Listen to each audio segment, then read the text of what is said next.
Run it up, then run it back. Run it up, then run it back. Run it up, run it back. Run it up, then run it back. All right, guys, welcome to Tuesday. Look at us. Okay, Lou, I gotta say this. We ripped you to shreds for your candy store situation. It is now stunning and beautiful. So we owe you an apology. I appreciate it. There's a couple empty jars down there we need filled up, though. He said those are the doggy cookies. Yeah, I left those empty on purpose for you, Chandler. I had to leave something to criticize. Can't be too perfect. No, I love it. I feel like we motivated you, and so for that we're a good team. You know what? I appreciate it because I don't think I would have went to the store the other day without that. So I was just being lazy. I appreciate it. I get it. Luke, it does look nice. Bees, can I tell you a complete side note, Beadle? Oh, red eyes are red eyes stock. Like red eyes. Did you sleep at all? They're not. I did, but like 3 hours. It wasn't a lay flat. I'm too tall. It sucked. It's just not for me. It wasn't a lay flat? Yeah. How did you even survive? Orlando doesn't get the lay flat option there. It's not ideal. My lady next to me was so nice, but like, at what world at 4 a.m. do I want your business card? Just buzz off. It was okay. It was 2 questions. Did you get a tailwind? Because I got a tailwind. My flight was only 4.5 hours. And number 2, how was the Captain Bead's prognosis for the flight itself? 3:55. They said it would have been 6 hours Orlando to LA. So that's good news. Nice. And nice. it wasn't not bumpy. You would not have liked it. What? Mine was fine. Maybe you guys aren't taking the right Xanax. It was pretty bumpy. All right. Well, look at all the segues. Not as bumpy as Jimmy Butler's time with the Miami Heat. Oh, nailed it. Okay, yeah, we're doing this again, by the way. It wasn't that bumpy. This is brutal. This is the third and perhaps last suspension because this one's indefinitely after he walks out of practice upon being told you'd be coming off the bench moving forward. Then he posted a clip from the TV show to his IG along with a picture of the character Tommy, which is basically the scene about being jobless. He and K-Love have been going back and forth as well in a funny way, but you got Eric Spoelstra as your coach. You have Pat Riley as the team president. This is absolute dysfunction, Lou. Are you, at this point, are you surprised at all or are we past it?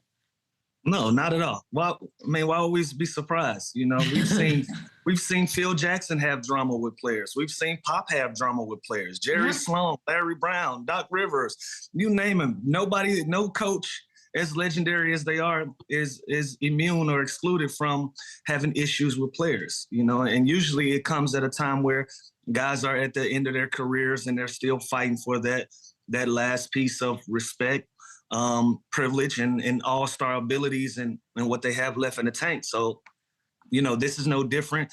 This has been this has been a circus. It's been a big circus.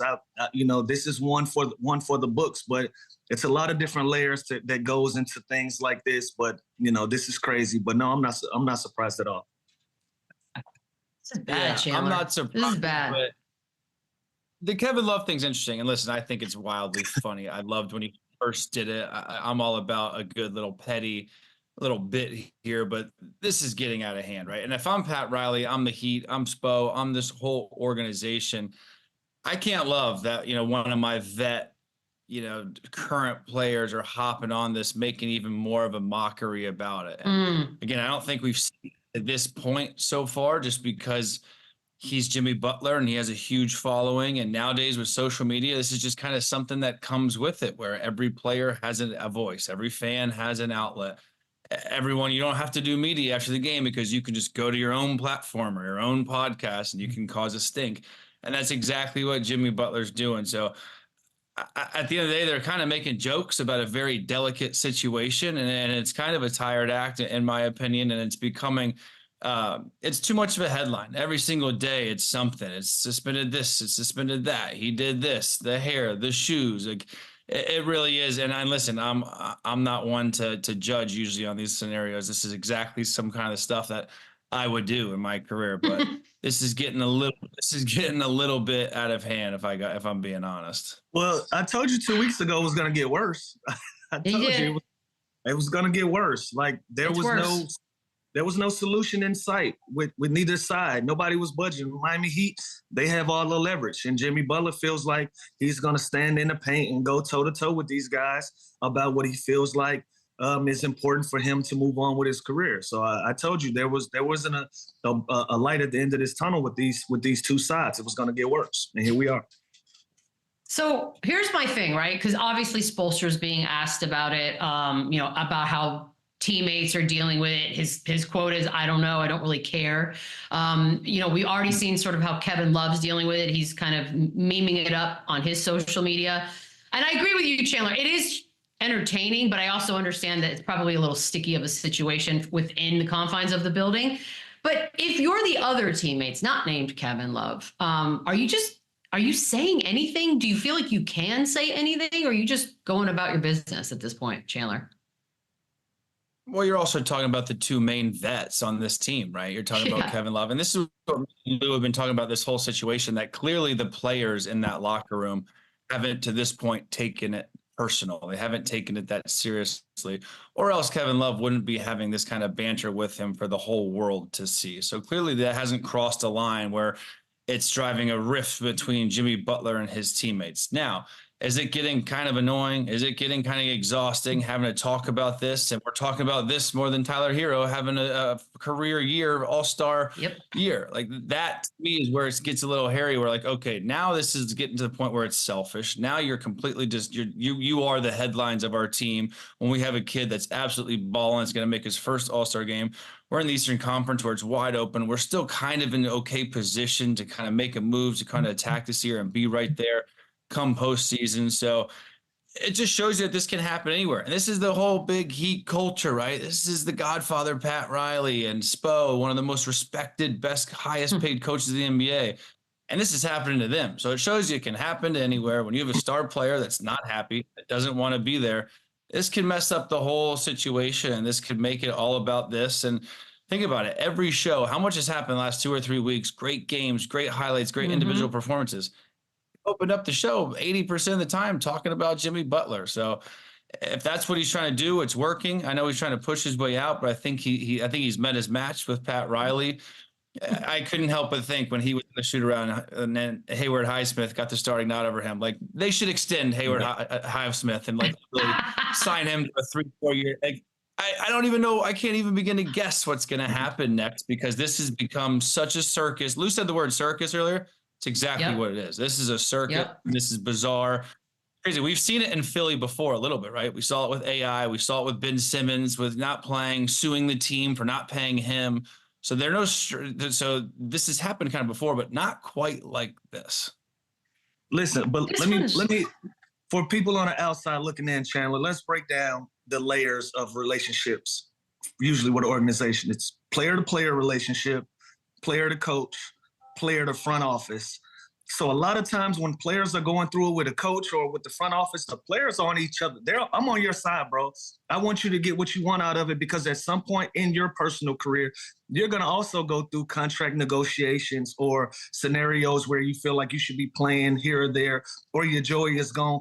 Every player goes through it. So players tend to root for other players to get the best of these situations, because they know at some point I'm possibly going to go through this myself. So I want to see this work out for Jimmy Butler. And on the other side of that coin, look at the guys who are benefiting from Jimmy Butler's absence. Tyler Hero and Hightower, guys that usually wouldn't be the focal point, but now they have the opportunity to be the focal point. So a lot of times when we think that players are going to have an issue with these things or their distractions, trust me, they're not. These guys are sleeping just fine at night because they are the beneficiaries of this circus, as we put it. And Lou, I'll tell you this, like I went through plenty of issues myself, and most of them were in Memphis, right? And I think from the outside looking in, that fan base, the front office, they couldn't understand what is the issue here. You're hurt, you're not playing, but then why are you unhappy? You're making this money. No one felt bad for me. I didn't want anybody to feel bad for me, but there were so many issues and personal things I had with whether it was the coaching staff, the front office, the owner, everything.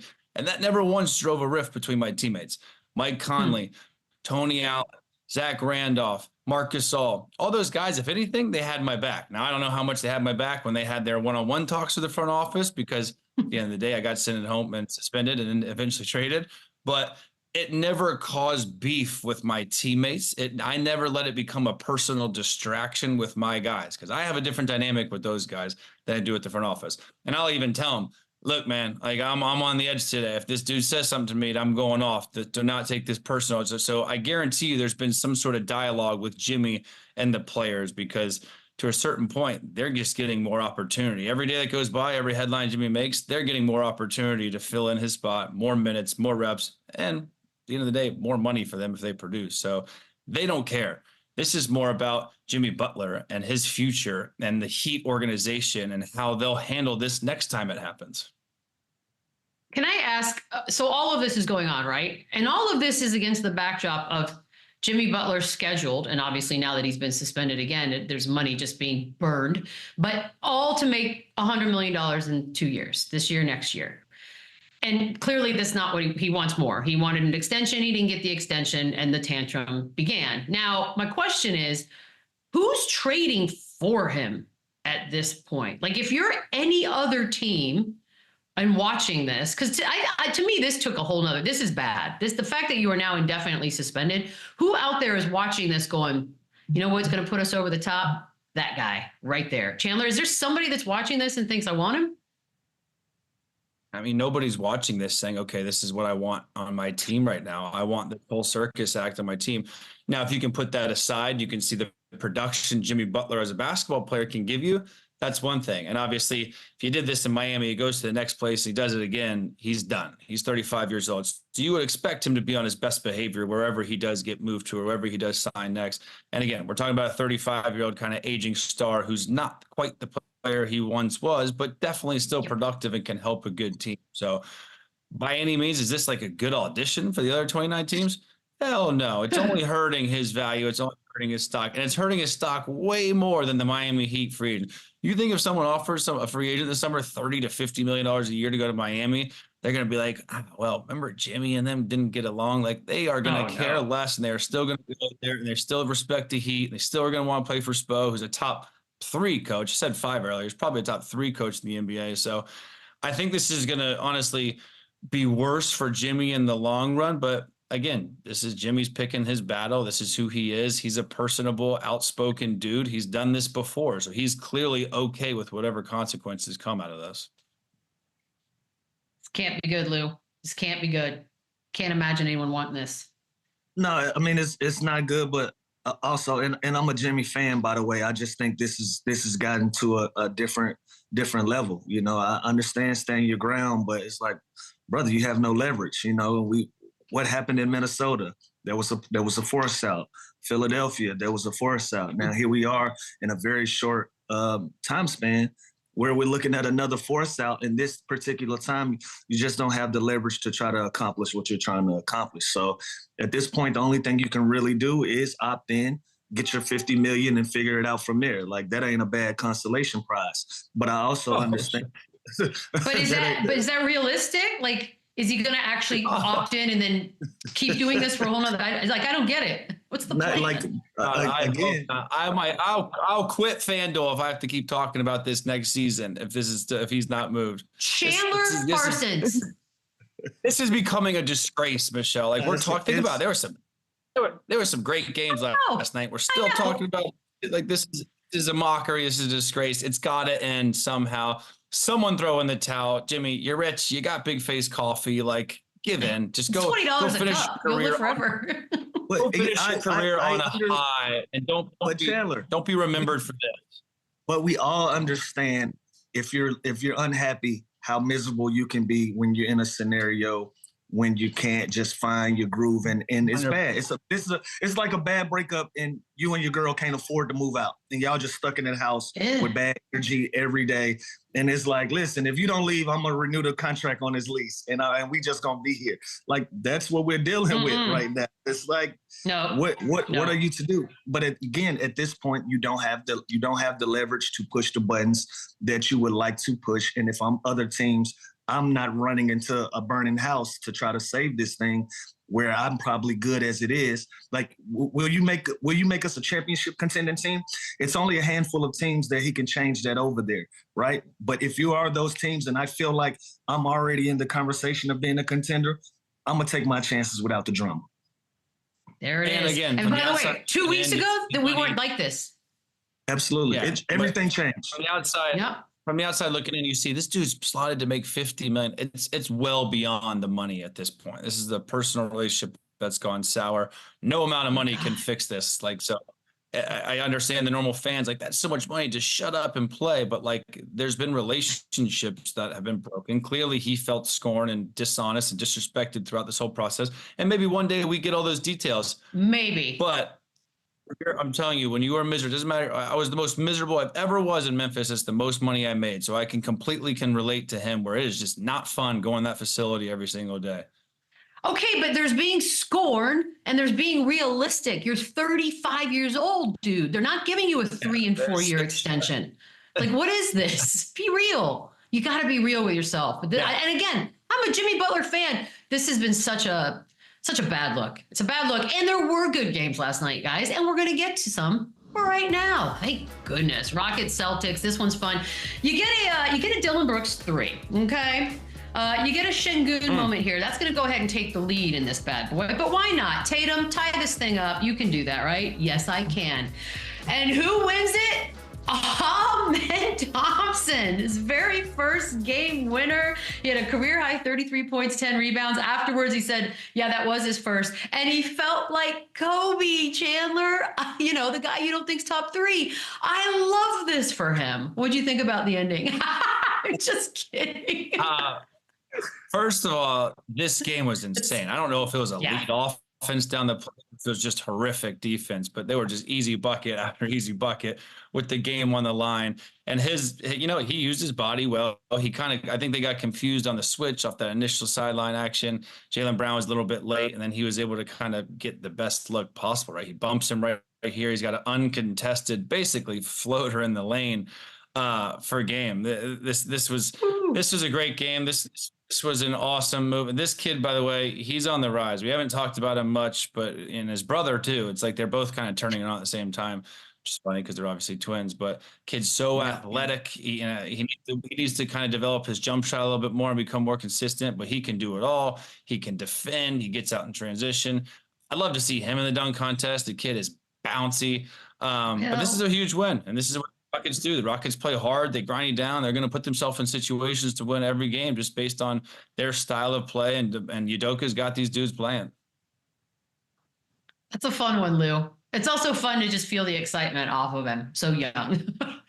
Yeah, no, that was a great game, and star players were doing what star players do on the Boston side, and Thompson has something to say about it. He gave up the bucket right before that, so for him to get an opportunity to get his lick back for the game, I'm sure as a young guy that felt amazing for him. Take that momentum and run with it. Look, they've won 3 in a row. They're doing so well in the Western Conference, sitting at 2. They got some vets, but they're pretty much overall a very, very young team, Lou. I know we're getting there. It's almost All-Star break. Can they actually do anything in the playoffs? Could they be a disruptor? I think they can. And the reason being is there's no pressure on this team. They're playing with house money. Like, we didn't start this season off saying the Houston Rockets are going to be one of the teams that are going to come out of the Western Conference. So if you're going to work every day with no pressure on you, stress-free, it makes the work environment easier. It makes it easier for you to work hard, especially when you're starting to see the results of that work, right? You're looking at a team that's in second place. If the playoffs started today, they will have a matchup with the Minnesota Timberwolves. There's more pressure on the Minnesota Timberwolves at 7 than there is at the Houston Rockets at 2 because of expectations that started this season out, right? So if you go into that series, you're at home, you're playing better basketball, no pressure on us. Even if you were to lose to the Minnesota Timberwolves, some people are going to make a case and say, you were supposed to lose to the Minnesota Timberwolves. They're a quote-unquote better team based on how they were constructed. So the only people that believe in the Houston Rockets are the Houston Rockets. And sometimes when you have that mentality, us versus everybody, and you don't have an expectation, and everybody already feel like you've overachieved something, that's the best way to go about business. When you're flying under the radar, you don't have any pressure on you to go out there and achieve anything. that's the best scenario you can be in. And so for that reason, I feel like they can go out there and make a lot of noise simply because they're playing with house money. I like it. And you know what's crazy? I'm looking at this team and I'm like, I wouldn't switch up anything just because they do have that balance, that combination of star power. They have depth, they have vets, they have dogs that defend. They have another great coach that's been unbelievable, Udoka. But Jimmy Butler is the guy that I would look to be like, man, he fits this. If he wasn't so disruptive and everything he's doing right now, they have so many assets that they could give up. They have guys that they could flop for him, a Dylan Brooks, who's playing well this year, a Jabari Smith, who hasn't kind of reached his potential. Loaded young talent on that bench that don't even get a chance to play just because his team is so deep.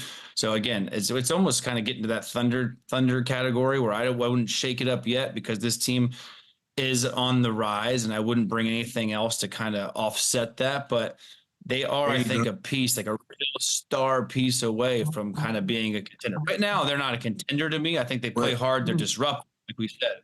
Yeah. But what like, you just say, Chandler? If they play Minnesota in a series tomorrow, I guarantee you Minnesota would have no problem with that. You know what I mean? So like, they're not feared yet, but they are very, very good. But what did we just discuss, Chandler? Like if I'm Amon Thompson, right, and I'm emerging and I'm getting better and better, or if I'm the Houston Rockets, I'm sitting in second place without Jimmy Butler. Why even shake our tree? I'm gonna take my chance. I'm gonna take my chances where I stand because we're good just like this. So why would I even mess with it? And this is what I hate to take it back to Jimmy Butler, but this is what is changing the narrative around his name with these holdouts or these suspensions or whatever. Like you can take a Houston Rockets team that may be interested in bringing you over, but now you're kind of like, I don't know, I'm cool. Yeah, pass. And by the way, don't even put Thompson in it. You have Jabari Smith, you have Cam Whitmore, you have Reed Shepherd, you have so many assets on this team. They are loaded. Like they are in such a great situation. So they could keep their core and add a vet. It doesn't have to be Jimmy Butler, but I just think they are one piece away with this kind of growing duo. And I don't know who it is, but I think they're still one piece away from being a real championship team. But they're going to be a tough out. Imagine have to play these dudes 7 times in a series. The way they defend, it's going to be tough. It's going to be tough. It's crazy because 2 months ago, the Jimmy Butler thing, sure. Yeah, no brainer. Now it's toxic. Grizzlies Knicks. Now, was this a competitive game? I'm going to go with a no here. However, it was a big one. They just blow the Grizzlies out. 4th straight win for New York, 143-106. Mikal Bridges with 28 points, 5 rebounds, 6 assists. Cat had 24 and 11.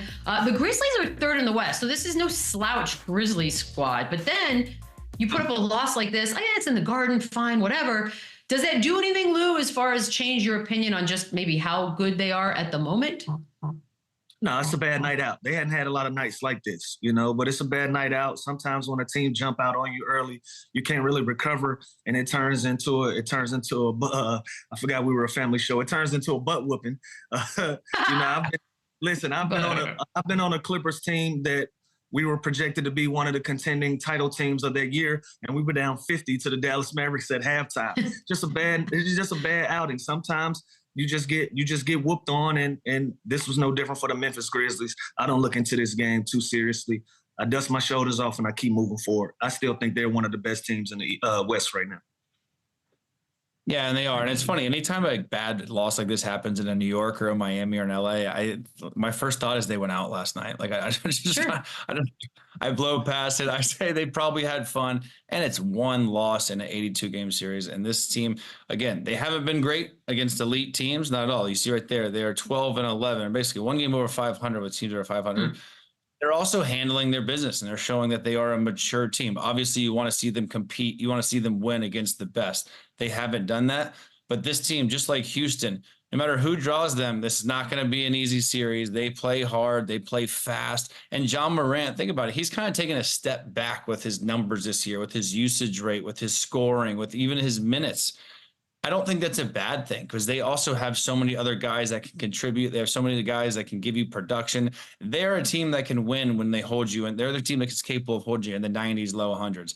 Last night, they gave up 143 points and 42 points in the third quarter and 42 points in the fourth quarter. Not many teams can win when you give up that many points, but this team has the capability, especially come playoff time, when the game slowed down, to guard you in the half court. They're versatile. They're long. They play tough. This is just one bad loss at the end of the day because the Grizzlies are for real. And conversely, a great win for the Knicks. 143 points, back-to-back game. Boom! Timothy Chalamet in the house for that one. Guys, we're going to take a quick break. When we come back, that man has a family. And he was getting jerseys like he's a child. I thought we had Chalamet coming up after that. Chalamet! Running back, yeah. Ooh, that man has a family. Guys, we're getting things started off with a little G League action and Bronny. Oh, that man has a family. He's he representing does. well. There you go, He buddy. does have a family.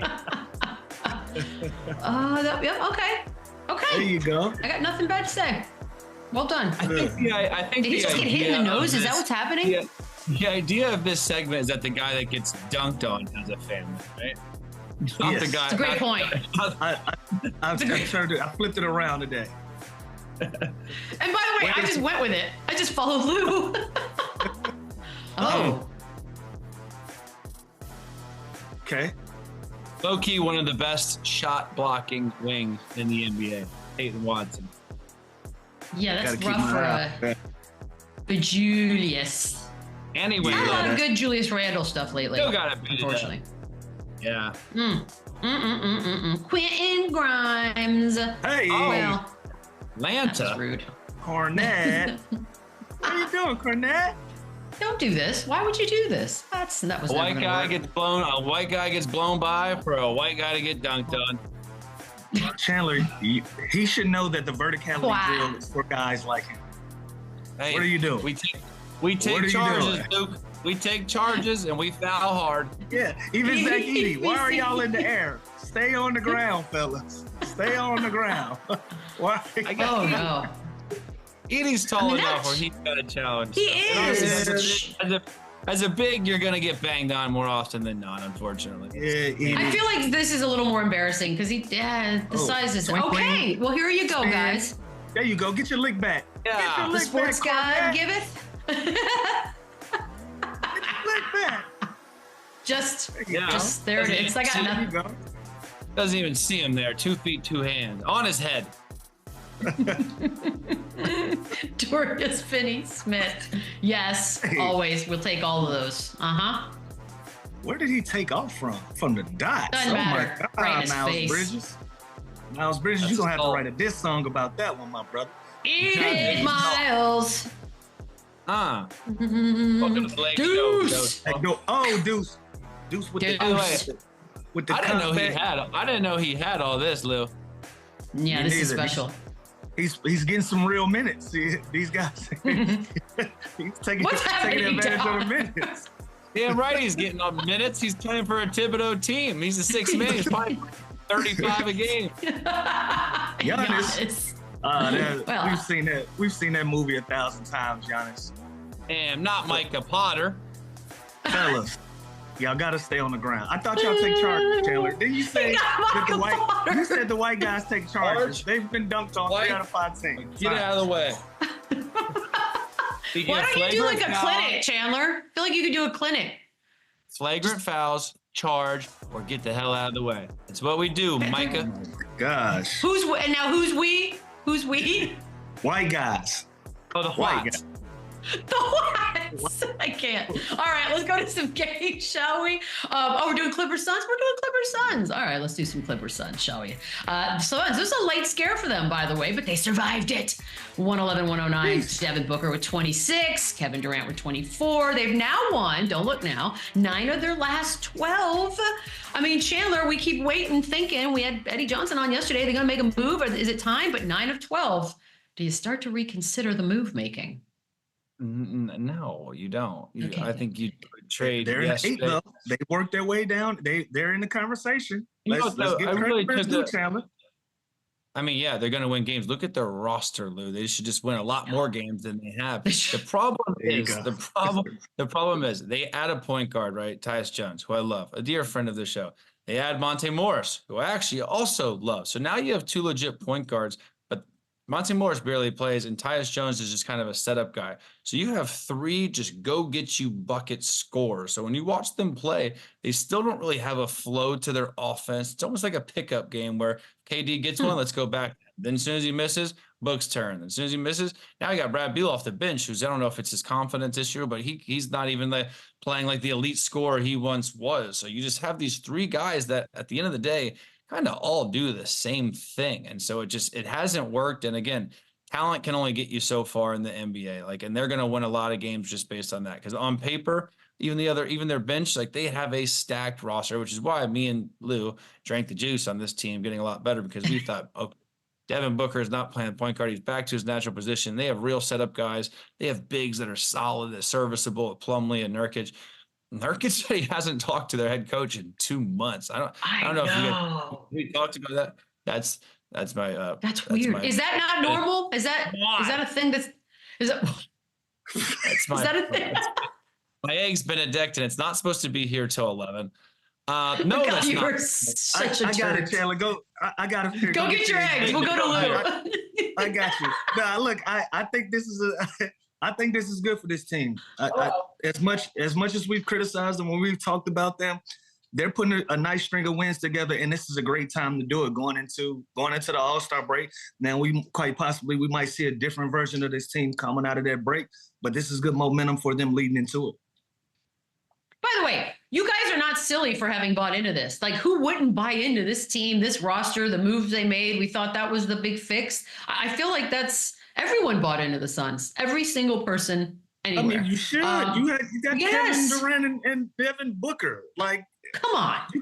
You can put them on my high school team up the street, and I feel like they'll compete with some of the best teams in the league with those guys. That's just how good they are, but they've underachieved. So to finally see them putting a run together, I don't want to drink the juice again, because I want to see a steady diet of this. I don't want to just see a great run in January. I want to see this for a 6-month season, and it leads to something special. That's what I want to see, but this is a great start. So kudos to them.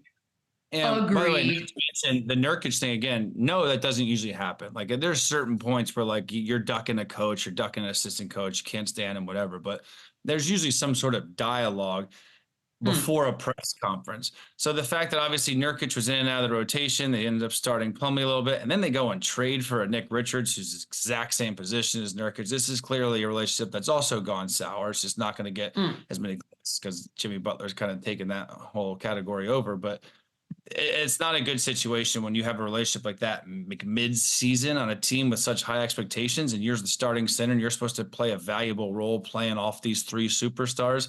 That's not a good situation. But like Lou said, this team is so talented enough that we're going to give them a benefit of the doubt sometimes. But at one point, are we just hopping off and just saying it just didn't work?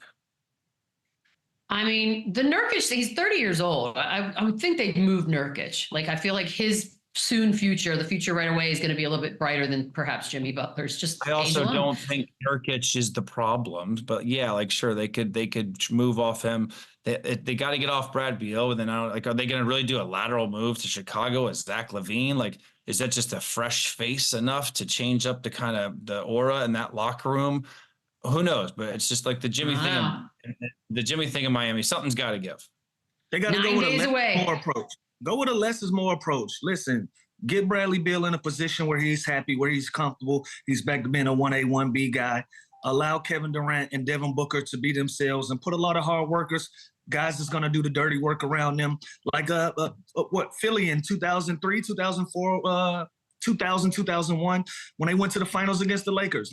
It was AI and a bunch of guys that wanted to play defense, that would make spot shots, that would be, just go out there and do all of the dirty work. Allow these two guys just to go out there and be special and balance your team back out and see what happens. Eric Snow, Aaron McKee, Lou. Let's get some of those cats. Dikembe, they have, and a lot of those guys are there already, but because you're so top heavy, they're not even getting utilized the appropriate way. All right, well, it's a week and a half, so we'll figure it all out. When we come back, DeMarcus returns. Boogie's back, y'all. Oh, we got some stuff to talk about. What's up? Run it up, run it back, yeah. Bang, bang, Boogie. I don't really think the Lakers are serious anymore. What a play! It's a whole nother caliber. Miami, they don't take care of the superstar. Zion, he's good enough to get you fired. Bang, bang, Boogie. Oh, that's some fun clips in there because Miami superstars. Here we go again.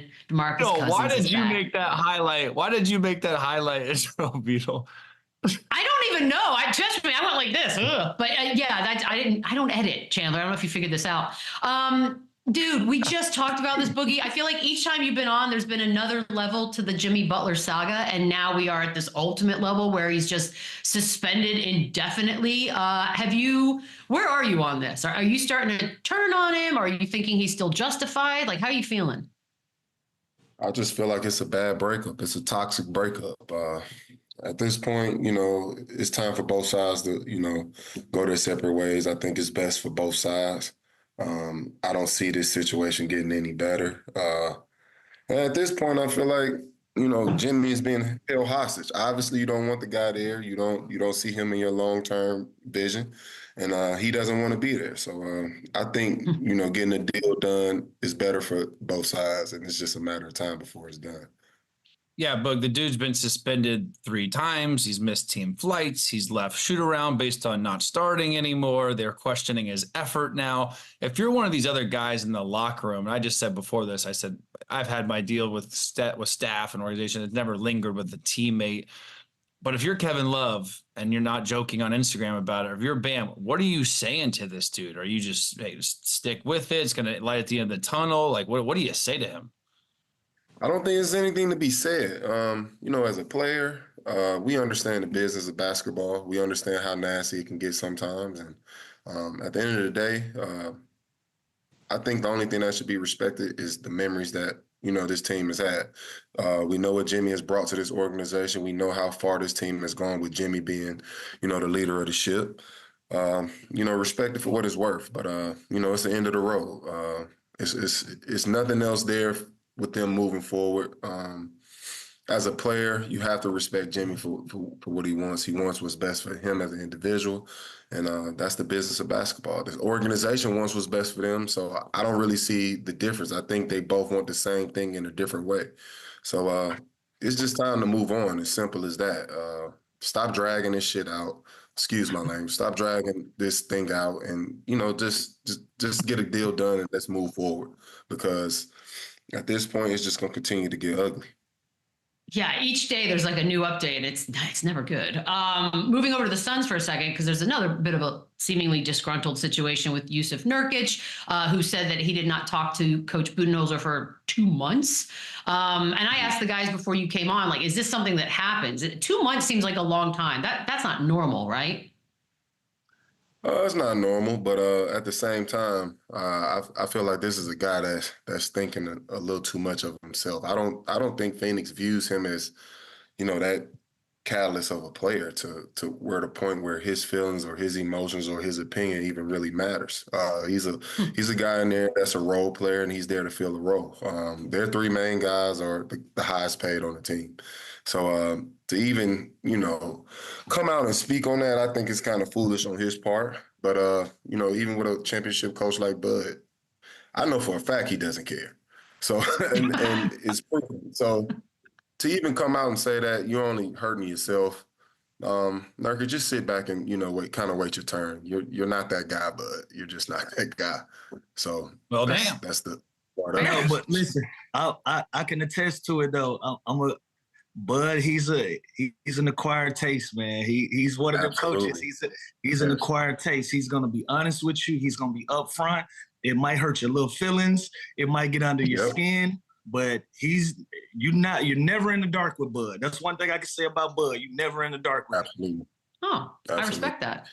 I like people. I have my own personal run-in with Bud, and I could piggyback off what Lou said. He's definitely going to be honest with you. If he doesn't like you, you're going to know up front. Like he doesn't sugarcoat it. He's definitely an acquired taste, and he has a certain type of guys that he likes and doesn't like. And trust me, it's never going to be where you have to read between the lines or anything like that. He's going to be blatantly honest and let you know, I don't like you and I don't want you here. So you're not gonna play. So you're not gonna play. But I expect you to stay in shape and stay ready. But you're not getting on the floor unless something drastic happens. I respect it. But then you expect to be traded. Yeah. Fact. He's definitely on his way out. He's a center. Somebody needs him. Somebody needs a center somewhere. I can't imagine that they don't figure a plan out. Speaking of AD, okay, so he's been frustrated and he's expressed himself about the whole defensive player of the year, and then recently said that the narrative now, unfortunately for him, is that they're pushing for Wemby to have it this season. Now, I feel like in years past, you could have complained about Rudy Gobert, but do you agree with this idea that the narrative is what's happening now and not merit? I do think it's a narrative, but I also think it's a factual narrative. Like Wemby is that. I think he's going to be one of the best defensive players to ever play this game, and that's just is what it is. I feel like AD's a couple years too late with complaining about this situation. He should have been complaining when Rudy was getting all these rewards by default. I do feel that AD should have more than one Defensive Player of the Year award. He's been a defensive dynamite since he stepped foot in this league. He's definitely one of the best bigs on the defensive end. And, I agree with him to a certain extent when it comes to he should have had rewards already. And, but as of now, I just think Wemby he's a different animal, man, and you have to accept that. We're seeing things from him that we'll probably never see again in the game. So I think he's a couple years too late when it comes to complaining about it now. Yeah, that ship unfortunately has sailed. I agree. He should have got him back in the day, but now Wemby's going to clean up and then for the foreseeable future. But let's talk about the dunk contest. As watered down as it is, we got some young rising stars here. We got Stephon Castle. We got Montes from Chicago. You haven't seen much. He's an absolute freak. You have Andre Jackson, and then you have Mac McClung is back. Does that do anything for you? Does that move your needle? No.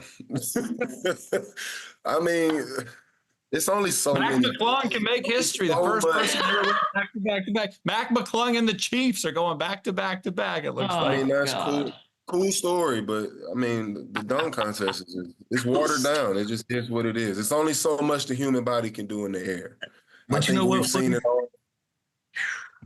I took a different approach. I took a different approach. I'm going to salute and I'm going to congratulate these guys. Listen, at the end of the day, the guys that we want to do it, they're not going to do it. It is what it is at this point. So these are young guys that's been looking up to having an opportunity doing the dunk contest, being an all-star weekend. So I'm not going to keep raining on their parade because we're not getting the guys that we want to do it. So I'm going to salute the guys that's signing up. Shout out to Young Castle. Shout out to Matt McClung having a chance to make history. Shout out to these guys. That's very, very nice. Give us the best show. Who's the nicest? I appreciate it. Nice to say. That's very nice. That's very nice to say. I appreciate the positivity. You're still not going to watch. You're still not going to watch. As a fan of the game, I watch. It's watered down, brother. Yeah. It's I watch. watered I like McClung, and Castle is from my neighborhood, so I watch. I like Castle. I give it a shot. But let me ask you this question though. Please, be the tiebreaker for me. Chandler has Jokic. I'm not budging on SGA. What's your VP right now? SGA, man. SGA. There we go. There we go. There we go. And it's mighty ironic how the picks are going, whatever. That's whatever. But with that being said, I think SGA has been dominant from start to finish. I'm not saying Jokic hasn't, but what this young OKC team is doing with SGA leading the cattle, I think it's unanimous. I think he deserves it. No knock to Jokic, but SGA has just been dominant all year. He's outperformed Jokic, in my opinion. He's outperformed most of the league. He's in the toughest conference, which is the West. He's at the top of it. There's no debate. It's SGA for me. Let's move on, Beadle. We don't have time to tag. Go. Okay. Over the weekend, Vince Carter had his jersey retired. When are we heading up to Sacramento for your party, for your shindig? When are we doing this? Is that happening? Do you want it to? Do you even care? Heading to Sac for what? You know that jersey's going up there, but come on, we want that jersey retired, Boogie. You want that 15 up. Man, it's a bad narrative on my name there, man. I doubt that ever happens. I doubt. Well, there was a bad narrative on Vince's name in Toronto. I would be honored if it did, but I don't see that happening. I think most of the fans there got brainwashed by some radio personalities and some beat writers and things of that nature, but I don't really see that happening. We'll take care of that. Boog, let's talk the Wizards because no one else will today, and I want your take on recently. I want your comment or your take on Kyle Kuzma. Recently, he finally spoke up after 20th loss or 19th loss, 20th last night. He says, "Yeah, I'm going to start demanding the ball more." And now he's. Are you surprised it took this long for a guy like Kyle Kuzma? Are you just he now a guy that throws his name in this? I'm demanding a trade to get out of this dumpster fire. Like, what do you do if you're him? I think it's a strategic move. He got his deal done. He got a nice chunk of money. Now he's ready to go win basketball games. So it seems pretty strategic to me. But, I think he's a championship caliber player. He's proven that once before. I think he can help a lot of teams with making a push to win a championship. But it's obvious that he's rotting away in Washington. He's a good talent. Like I said, he's a championship type player. So I don't expect anything less. If I was him, I'd be trying to do the same thing. Washington isn't in the mode of, winning games or competing for a championship or even competing for the playoffs. So I would want the same thing for myself. And do you think do you think this last quick question, do you think this gets other players to do this more? The Kuzma, the Brad Beal, the Jimmy Butler pushing their way out? Because none of them have been traded yet either. So it hasn't really worked yet. Do you think other players will continue to do this? I mean, I think that's how the league kind of works. You get paid young, once you get paid, then you start setting your sights on trying to, win championships. It just kind of happened early for Kuz, which is unfortunate. But, he deserved to get his money, and he also deserves to go compete for championships. So that's just kind of how this business works. Oh, it's going to be an interesting trade deadline for everybody. Boogie, we appreciate you. Talk soon, sir. Yes, sir. We'll be right back. Thank you, guys. Run it up, run it back, run it up, run it back. Oh boy, Joel Embiid, just a partial participant in practice yesterday, but that did not stop him from doing handstands. He is going to miss the next two games. So, Lou, this video is not awesome. I don't. What's wrong with it? I just feel he needs to be wrapped in bubbles. He needs to have bubble wrap constantly. His wrist isn't broken. That's not how this works, Beadle. That's not how this works. Listen, if you should see some of the things that go on behind the scenes. This is nothing. This looks like after practice, fooling around, just trying to be a distraction.